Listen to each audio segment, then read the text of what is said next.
sketchy, like, you're not getting a reply back. Like, just like a fuckboy or something? Like, you need to have friends first. That's, like, you need to... If all your pictures are by yourself, or, like... Okay.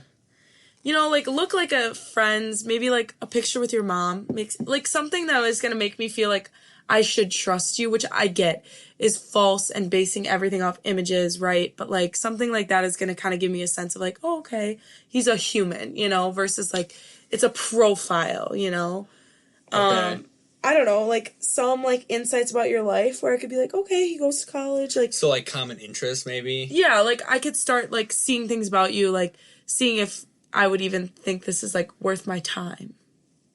Okay. I guess that makes sense. Creep the profile a little bit. Just make sure they don't look like a serial killer. Private or public? I'm public. Public? I know I just switched over to public. But to me, I was private for forever because I would get, like, a lot of creepy DMs or, like, old men following me and then liking my pictures, but now I just block them. Okay. So do you think... Okay, this is where I kind of, like, struggled on is because, like, do you think with the whole, like, DMing... Because, like, in my personal, like, experience, I've had better, like, in person than I do DMs. Like, I never DM anybody, like, off Instagram. Like, I hate Tinder, I hate Bumble, I hate all of it. Because, like, I just don't like texting is my thing. It's just, I hate texting, like I've said before. But, like, I think the whole in-person thing is better. But now, I don't think that's really just how it's done anymore. But you said there are some people that would respect you a lot more for coming up to them and being more genuine like that. But is there a certain place or a certain, like, area that would be better than most? Because I feel like a lot now is just kind of like, you got to go to bars. Is basically, I feel like that's like the other option is going to bars. But then everyone kind of, well, I shouldn't say kind of, everyone binge drinks at bars. Exactly. So it's not really a good place to pick up women anymore. No, exactly. And you're not really yourself either. Right. Because, like, I remember there's times, like, where I would go to bars, you'd meet somebody, okay, you get their snap or whatever, you ask to hang out, and then, like, you meet up with them, or a lot of the time it's ghosts. Honestly, like, God, a lot of time it's ghosts. And, like, sometimes if you do meet up with them, then you're just, like, wondering, you're like, whoa, what happened to the girl I was talking to this night? Like, you are without alcohol, you're, like, no completely personality. different. That can go for same for guys too. Like, I get it though. Like, also, like, I give it the benefit of the doubt because obviously you're meeting up with them again after you just met them. Both people are nervous, but I feel like it could be, like, handled like almost like a different way. I want to say, like, I'm not sure because, like, I know I've had that happen where it's just like you meet them that one night, but then the next day they're like completely different. Like, they could be so into you one night where I think it's just like it's alcohol, which is like another reason why, like, I just think bars is bad too to me. So I think bars is just bad. Like, for some reason, like, you just meet them, but, like, you're not really meeting them. You're kind of seeing, like, almost like a different a different person. Alcohol makes you a different person. I don't know. I think, like, normalize just, like, hitting on people in, like, everyday life situations. Like, I've had a couple people hit on me with my parents, and, like, I was like, holy shit, that's bold. But somehow, like, my parents were, like, hyping me up about it, and I was like, honestly, like, the fact that you were so bold as to hit on me in front of my parents, like,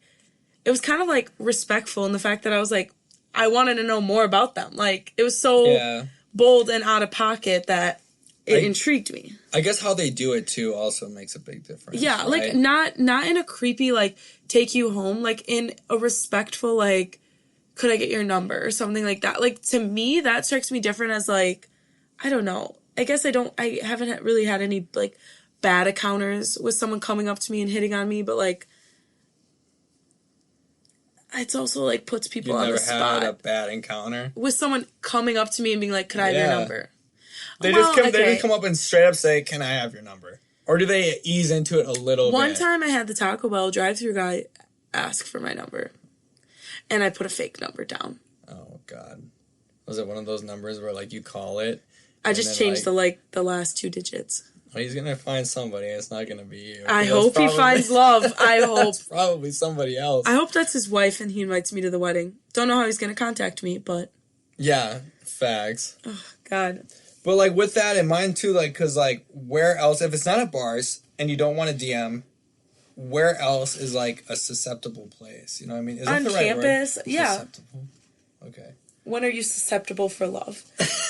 I think like a lot of people campus, meet. You think on campus? Maybe like I would be fine like if I was walking to class and someone was like, "Hi, I think you're like really beautiful. Like, could I get your number?" I'd be like, "Oh, okay." But also that could be tough because you're also on your way to class, and you could maybe be like 3-4 minutes out. Maybe they're just like. Also, a lot of kids wear headphones in when they're walking to class. Yeah. That also makes it also really tough. And people have this tendency to just speed walk for some reason. I don't really look at anyone. Yeah, a lot of people are either looking down or something like that, which is like kind of hard to like grab somebody's attention. So, jeez, a coffee shop, like modern places, like a grocery store, like I don't know. I just don't think it's like to me. Like I get it's a big thing to your confidence. Yeah. However, I think, like, if you did talk to someone, like, hit on someone in person, it's just so unheard of nowadays that your chances are better even if they wouldn't have, like, I guess, swiped on you on a dating profile. Right. Like, plus, I think most people look better in person anyway. Same. Well, like, maybe not for myself, but, like, I also agree. like, I definitely look better in person. Definitely more impressive in person. No. But, I definitely agree with that. Okay, so the next topic. Okay. What? Oh, no, I had more to say. Oh, go ahead. Sorry. Okay. So, when you're thinking about that, I think it's also setting, though. Think about it. Because, like, we're talking about, like, mating calls, right? What is that at a bar? I think that's, personally for a guy, I think that's mostly, like, can I buy you a drink? I have, like, could count on, like, one hand in lacrosse how many times I've been asked that. Really? Yes! Every guy, like, they want to chat you up, but they don't want to fucking open the wallet. Oh, really? That, when you reeling back to, like, what my move was, like, where we kind of skipped over, that's what it usually is at the bar. Is, like, I will try to guess your drink. I will basically order it with you without even asking. So I will give it to you without even asking, and then, because you already have it, you can't say no. Wow, that came out wrong. But the thing is, like, I'm not handing it to you. I will have the bartender hand it to you, is the thing. So I never touch it. Right. And, like, well, especially with where I work, I'll, like, have one of the bartenders say, hey, like, I'm, like, order that girl, like, this drink, and I'm, like, point at me, tell it, like, that's where it came from. And, like, they'll hand it to her, and then she'll be, like, confused, like, oh, what? Like, where did this come from? And then they'll point, like, that guy right there, then I'll give, like, a small wave, and then that's it. Then, like, that you can make that linger for how long as you want, 5, 10, 15 minutes. You don't have to go over there if you want. She knows who you are.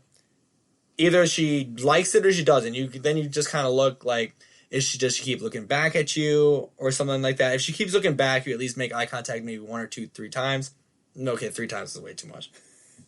Like 1 or 2 times, then it's safe to go over. But, like, I usually like to go over, like, when maybe with our friends. Like, I've also, like, had it where, like, they just come up to you and just be like, oh, thank you so much. And then you just chat up from there. And then you're like, oh, like, did I get it right? Or, like, something like that. Like, you look like you drank this. Oh, okay. Do you normally get it right? Usually I get, like, well, okay, I usually order 1 of 2. It's usually, like, a Dirty Shirley. Well, it's sweet. I love them. I think they're really good. They're good, yeah. Dirty Shirley's is a safe bet. Cherry Bomb, safe bet. Or, like, a Vegas Bomb. Safe bet. Okay. So you play it safe. Play it safe, yeah. And, you know, if they don't, you know what? Take another shot, walk it off. Right. What does it matter in the grand scheme of things? There's 8 billion people on this planet. Well, what's one? Well, also, you gotta take that down with, like, your age group, gender. You wouldn't date a MILF? Honestly, though, trophy husband wouldn't be that bad. Jesus Christ. Honest to God. What are you looking for currently? No, a pumpkin patch would be great. Pumpkin patch. I just want to go on a date. I just want to go to a damn wine tasting thing. So, okay. No. But, okay. In reality. What are you looking for? Like... Nothing. Oh, jeez. Nothing really. Well, think about it. Like, honest to God, I think people are too, like... We're too pushed right now at our age to get in relationships, in my opinion. I think we kind of are. Because, like, okay... Like, what age did your parents get married at? 28. Okay, well, mine were younger. So, like they were younger. They're like, I think they're like 23 or something when they got married. Like 23, 21. And like, and that still goes for a lot of my other aunts, uncles too. So I think like some people are pushed like way more. I know when I go back to mom and say, oh, why didn't we have a girlfriend? Blah, blah, blah. Or like a lot of my cousins. And it's like, the other thing is like, I don't like, you don't really need one right now. You don't like have like the urge. Well, yeah, okay, yeah. It would be nice, like, you know, it's like nice to have somebody like here and there, like to like have someone to connect with. Like, I get that. But like, is that something you really gotta like bend your back over at this point in your life? Like, you are in college right now. You're just deciding like what you want to do as a career, like where you want the rest of your life to end up. You gotta focus on your studies because like, you don't know, like, if you're going to graduate school, medical school, law school, wherever you're going, that could lead you 1 to 10 different places. Now think about, like, now if you got into a relationship, and, like, not even say that, let's say you get, like, you graduate, and like, your best paying job, the job you want is out of state. Let's say you're dating someone younger than you. Are you going to stop, like, pursuing your dreams for that job, for that person that may potentially be the one? Who knows? You know what I mean? Mm-hmm. Like, that's where I'm kind of like... Puts you in a tough spot. It really does. So, like, I'm thinking, like, especially going into my senior year right now, like, I am on track to graduate next semester. I don't know if it's going to happen with COVID. Like, I'd like another internship, like, under my belt before I do it. So I could lead into another semester. But I'm thinking, like, I don't know, like, where it could lead me. Like, do I want to get a girlfriend right now and, like... Let's say we dated for, let's say we met now, we became official like in January or like December. I think it takes a while before that you can decide to have that happen. Do you decide you want to actually invest a lot of your time into one person? I think that's like a pretty big decision. And let's say I graduate in May. That's 6 months. Let's say because you have a job right out of college, right? Yeah. Yeah, you already have something lined up. Now let's say I had something lined up, but let's say it was in Tennessee. Would I stay back and be like, no, I'm going to try to find something else, but I also already had something lined up, but this girl walked into my life like halfway through Diverted it. Yeah, you know what I mean? So, yeah, I think, in my personal opinion, I think you need to look after yourself first, look after your financial situation, look after your dreams, what you want to do with your life. I think if you do that, like, things are just going to come naturally to it. In my opinion. Which I totally agree. Like, I was kind of raised, like, my parents got married at, like, 28 and 30, I think. Yeah, I think so. Anyway, so they got married, like, older, and, like, my mom has always told me that she was the type to always be in a relationship, and so, like, her whole life, and my dad wasn't. My dad was, like, always just, like, free spirit, single guy, like, lived his life. And, like, I feel like that's kind of shaped me growing up because I've never had any pressure to, like, have a boyfriend or anything like that. And, like, which is nice because, one, who the fuck cares if you have a boyfriend in college? Because technically you're there for school, not for love. So, I mean, what does it matter? And then, honestly, like, I totally get what you're saying because I've seen a lot of, like, friends that have sacrificed, like, where they went to college even. Exactly. For a guy, and then they broke up. Or they sacrificed where they're going to go after graduation, and then they broke up, or it puts so much pressure and strain on the relationship that then it just creates a toxic, like, relationship. Exactly. And, like, let's say you were to move out of state, or that exactly happens in college. Like, how is that any different from a job?